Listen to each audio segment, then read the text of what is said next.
zoomed out? Not really. This is just adjusting to the new norm. How about that? Yeah, sounds good. Just happy to be healthy, right? That's right. So we'll start out. I feel like I say this all the time. I think as I talk to you, people will start to know who you are. I feel like that's your way of introducing yourself. I've been a fan from afar for a while. Well, Um, thank you. and, in part, there are not that many women that look like us in finance. And so I've just been intrigued about your career. Love watching your interaction with your family and your cute grandbabies. Oh, thank you. Yeah, so we'll just sort of get started. And, we're in COVID. It's been much longer than we anticipated. Probably thought this would be 2 or 3 weeks and then we'd be back to normal. Absolutely. You know? So tell me, what is getting you out of bed on these very hard days? Because these are That, some hard days. that was a great question, and especially like you said during these times. Um, I think it's knowing your purpose and living your purpose, I would say, that gets me out of bed. Doing comprehensive financial planning, our clients absolutely rely on us. And in developing that relationship, you get to know everything about someone and their family financially, but you also get to know a lot about them personally. And so just knowing that these folks depend on you Yeah. gets me out of bed Wow, every morning. that's pretty. I love the way you phrase that. People think about a financial advisor sort of like just one component of their life, but you are sort of viewing their entire life, right? The That's correct. right, and Yeah, certain things keep moving and all that. That's a major responsibility. it Uh, is. how long have you been in this space, Cheryl? 36 years, so I'm giving my age away. You started just like when you were 3 or something, right? So, wow, 36 years. I mean, Yeah. and have there ever been periods where you were like, it's too much, I'm burnt out? There have been times, if you're dealing with a client and they've lost a spouse or they've lost a child, um, I have to keep my strength about me Mhm. to hold their hand, so to speak, and walk them through that. But in all of our lives, there are going to be those ups and downs. Wonderful. So I love it that you view your work. There's purpose and intention in your work. When did you sort of know that you were called to this space, right? Because to do this, one, you're probably going to be modest. You have to. There's a certain level of intellect, right, and financial understanding. Like there is the science of the work, but then there's also what I call the art form. And I believe you've mastered both. So And thank you. yeah, Thank you very much. yeah. When did you sort of know like you're called to this space? Like this isn't. Well, I would have to say that I was blessed in that respect because I knew very early on I had clarity in Mm, exactly what I wanted to do. Uh, as a child, I was very entrepreneurial, and so I could think of everything to make money. And so I knew I loved business and finance, and I knew that I loved helping people. Um, my parents were very traditional, and you talk about having very few women in our field. So mhm, you can imagine going back 30 years ago was almost unheard of. And so when I did go to college, I studied accounting. mm. And I was blessed to do a couple of internships with major firms before I was 21. Wow. And so in doing those internships, it taught me what I did not want to do. Mhm. So, not to get into trouble with any of the accountants, but it's a wonderful career, but it just was not for me. Mm. I had a lot of routine work. There wasn't a lot of variety in my work, and I didn't have any human interaction. Okay. And fortunately, about that time, I went to a seminar at my bank, and there was a woman there, a middle-aged woman, who talked about financial planning and the whole process and the whole comprehensive and holistic process. And that was sort of my Oprah aha moment Mm, mhm. that this is what I wanted to do. Mm. And so I actually interviewed with the firm that I'm with and ended up owning. Wow. And my first interview, the then president of the firm said that this was not a great career for a young Black female. Mm. And but if I insisted that I need to finish my education and get these licenses and so on and so forth. It was interesting because a comment that I will never forget, he said, I could never see you talking to a cigar smoking oil man. I don't know if that's a stereotypical Texan. And my biggest client to this day has been a cigar smoking oil man who happened to be African American. So uh, the irony of it all. So Yeah, so you really have to sort of define your own path, right? You cannot allow others to define it for you. You that's right. when you started out working, then you ended up sort of buying where you are now. Is that what you said? You became. Yes. So there was a managing partner, Mhm. and he was at the age of retirement. Mhm. Had two daughters in the business, and so I ended up buying the firm, succeeding to the name of the firm, changed the name of the firm, and the staff and associates all moved forward with me. And that was about 1999, 2000. Okay.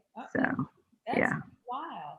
So, so you were able to bring back those entrepreneurial skills from early in life, right? Right. And combine them with my love of helping people. And so I spent most of my time as managing partner training and developing other young advisors. And when you ask them, why did you choose this career? They're the right person if they say that I have a deep desire to help people, because that's really what it's all about. It's at the end of the day. So you feel very called and like purpose and intention in this space. So we're now in COVID. I'm certain that you probably been busier in some ways than you have before.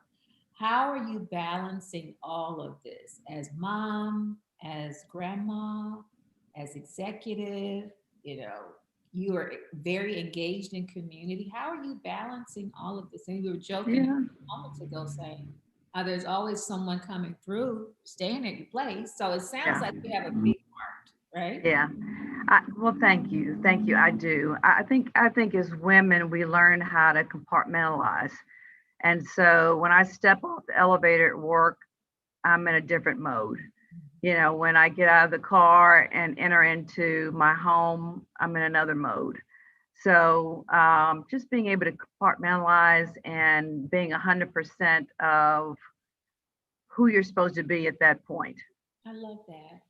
Can you talk a little bit about that? Because that's something I think a lot of women struggle with, right? It is being able to sort of compartmentalize Yeah. where you Yeah. are, right? Typically they'll say guys are good at doing that. They'll have a friend for this, a friend for that, blah. But women, we tend to sort of like want to embrace, right? Yes. Yeah. So, how have you learned that? Do you mind sharing a little bit about that? I think that's very good. I think it's a skill set. As I look forward ahead, at some point in time, we were talking earlier that I need to put together a succession plan. And now that I've reached 60, my clients will say, you have us putting together a succession plan. Do you have a succession plan? And you love your clients like family. Mhm. And so it's very hard to turn over these people that you've been through. Oh my God, I can't name the various things you've been through within life. And so I have a young male that I've been grooming who's very, very smart. But we need the female side to him. Right. He's not going to sit and listen to, I had a client call yesterday and she's in her 80s now and she has to talk about her garden and all of her aches and pains. And so you have to learn to be a good listener Mm. and you have to have that empathy. You asked me about how did being a mother and a grandmother kind of play into, what I do on a daily basis. And I think as women, we have certain innate skills that come from being a mother. You have planning skills. You certainly have to be a good organizer. You've got to be a good listener. You do conflict resolution if you have children, right? Yeah. So those are the things that, in my opinion, really make women good financial advisors and just good business people. Wow. And you're a wife. And so there's been balancing that role as well. Well, how, clearly you have a supportive spouse. I do. And I think that um, for women, if you're going to go into business, it's good to have a spouse that views marriage, I guess, the same way I do. It's a partnership. And so we don't have traditional roles. He's a much, much better cook. Tondalin, who's on the line, knows that his family comes from a restaurant family. So, and I'm from DC, and so a Phil was a Phil. And unfortunately, my grandmother didn't cook, my mother didn't cook, so I didn't get that skill set. But as far as the home is concerned, I'm great at creating ambiance. So I learned to stay out of that lane and stay in the lane that I'm, proficient in. So That's what has allowed it to work. I see. Good. I love the fact you indicated that you don't cook, your mom and you said your grandmother? grandmother didn't either. So Oh my God, I love it. yeah. So I did not get the skill set, honestly. So Well, Cheryl, tell me, what is your one hope for women? Like if you had just a hope for women, what would that be?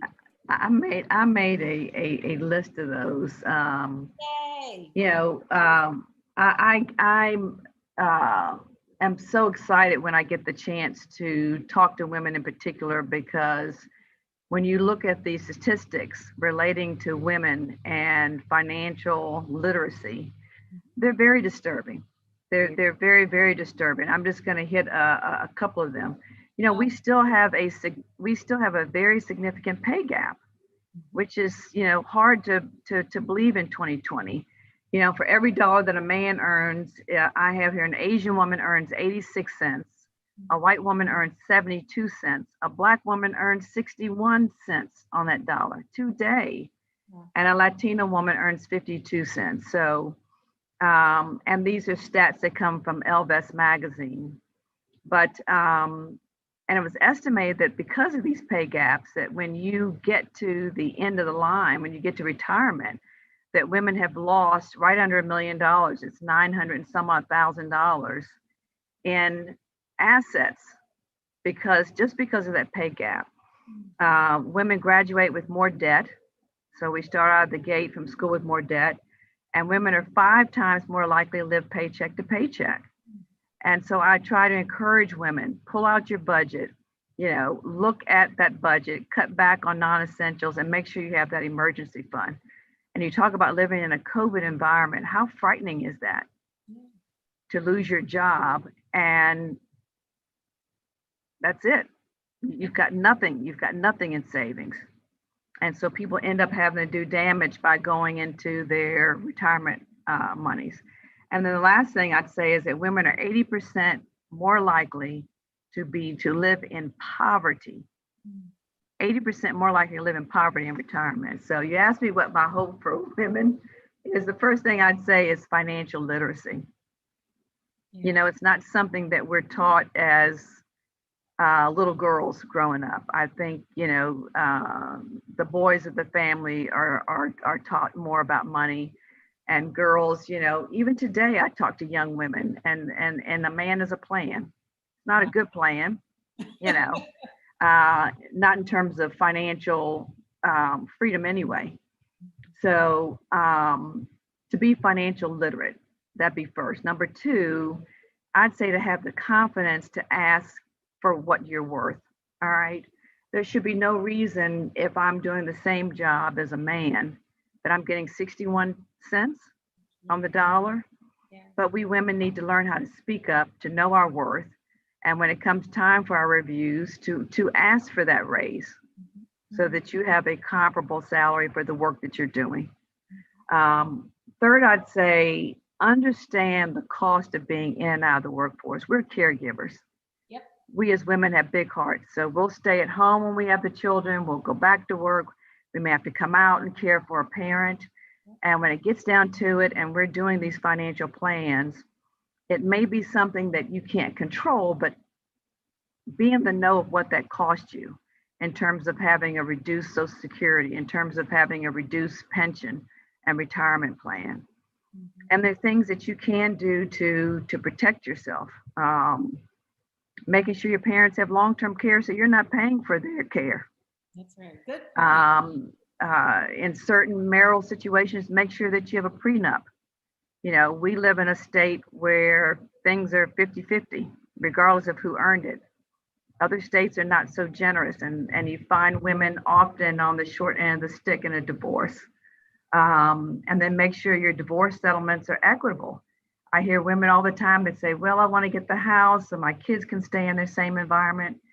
And you look at it, but you can't afford the property taxes. You can't afford the maintenance of the house. So let's be real. And they end up getting the retirement assets on their side of the ledger for property, but you can't spend that money until you're a certain age without huge penalties and taxes. So the last thing I would say for women, I would say use your voice. I love that. Make it known. You and I had a talk about at this point in my life that I would like to be on corporate boards. Yes. And so my male colleagues are in my network. I've gone to all of them. This is what I want to do. Here's my board resume. Here's how I think that I could add value to an organization. And I think sometimes as women, we are taught either directly or subconsciously that be a nice girl, and nice girls are quiet. All right. And people are not mind readers. That's right. So they don't know what you want.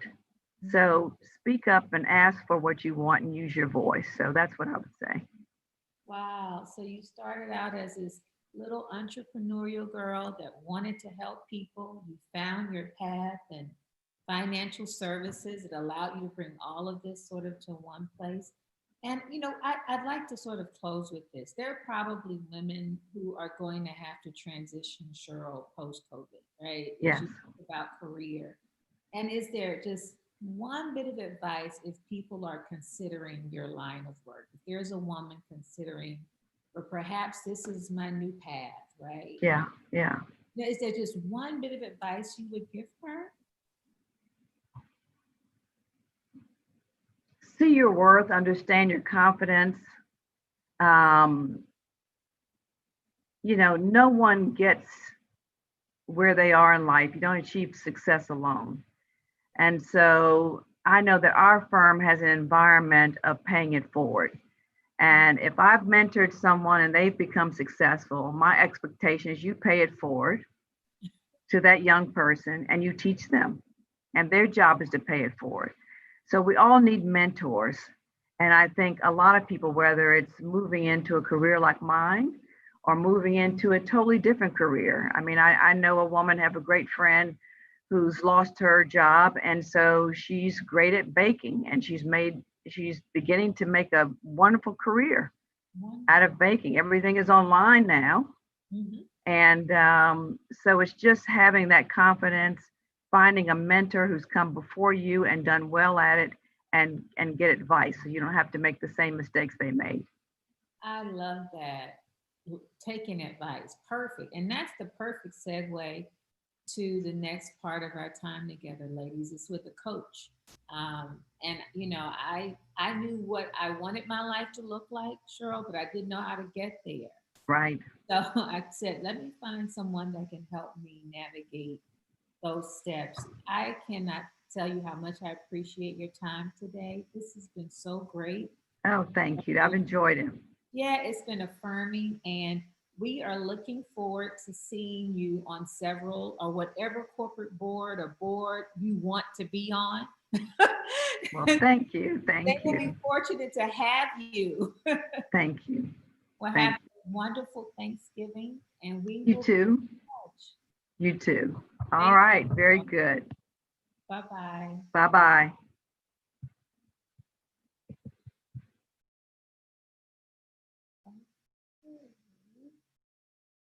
So I didn't